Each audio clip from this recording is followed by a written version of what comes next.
So ఈ రోజు నా ఆరోగ్యం బాలేదు అని అంటే ఈ రోజు సంఘర్షణ మొదలవుతుంది. ఎంత ఆరోగ్యాన్ని ఎంజాయ్ చేసి ఆరోగ్యంగా ఉందామన్నా ఏదో ఒకటి ఈ రోజు ఒక సమస్య పోయింది ఇంకా పోలేదంటే ఇంకోటి వచ్చేస్తోంది. ఎందుకు ఇలా అవుతుందన్న సంఘర్షణ.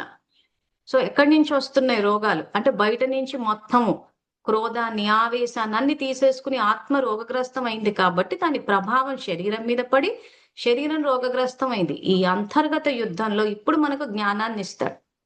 సో నాలో ఉన్న చెడుని నేనిప్పుడు సంహరించాలి సంకల్ప శక్తితోటి. సో నేనేమని సంకల్పం చేయాలి? నేను సంపూర్ణ ఆరోగ్యంతో ఉన్నాను అన్న సంకల్పం చేయాలి. కానీ కళ్ళు దేహాన్ని చూసి ఏం ఆలోచిస్తాయి? నాకు ఒంట్లో బాలేదు, నాకు నీరసంగా ఉంది.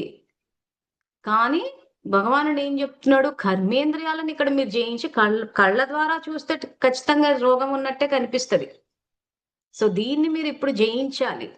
సో అంటే ఇప్పుడు నా భగవంతుడు ఇచ్చే ఆలోచనలు ఏవైతున్నాయో ఆత్మ స్వధర్మానికి సంబంధించిన ఆలోచన చెయ్యాలి.